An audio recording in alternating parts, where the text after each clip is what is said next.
ایک بڑھیا تھی، بادشاہ کے محل کے قریب اس کا گھر تھا۔ ایک موقع پر بادشاہ نے ارادہ کیا کہ میں اپنے محل میں کچھ تعمیری اضافہ کروں۔ اس نے پولیس والوں کو بھیجا کہ اس کو کہو یہ کہیں دوسری جگہ چلی جائے اور یہ جگہ ہم کو بیچ دے۔ اس نے کہا نہیں، میری عمر تو اسی کٹیا میں گزری، میری طبیعت لگی ہوئی ہے تو میں تو نہیں بیچنا چاہتی۔ انہوں نے بادشاہ کو جا کر بتا دیا اللہ تعالیٰ کی شان کہ بڑھیا چند دن کے لیے کسی بیمار کی عیادت کے لیے چلی گئی۔ اس کو کوئی 2 مہینہ وہاں لگ گئے۔ اب 2 مہینے کے بعد جب وہ واپس آئی تو اسے اپنی جھوپڑی نظر ہی نہیں آئی۔ حیران، وہاں تو اس جگہ پر عالی شان محل بنا ہوا تھا۔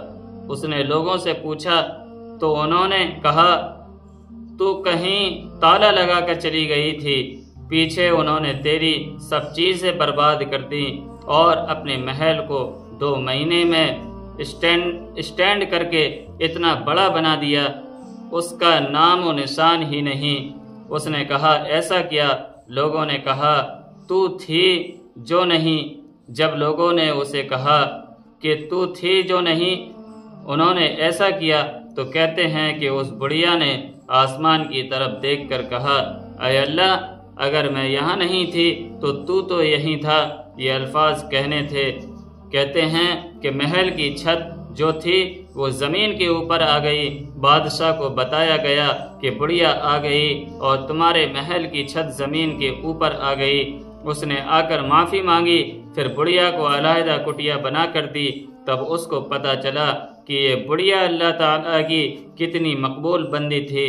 تو بھائی، جہاں بندہ نہیں ہوتا وہاں پر بندے کے پروردگار تو ہوتے ہی ہیں۔ اس لیے نیکوکاری میں اتنے فائدے ہیں کہ جو ہماری سوچ سے بھی بالا تر ہیں۔ رب کریم ہم ان دنیا کے فائدوں کے بھی طلبگار اور محتاج ہیں، اور محتاج کا کام مانگنا ہوتا ہے۔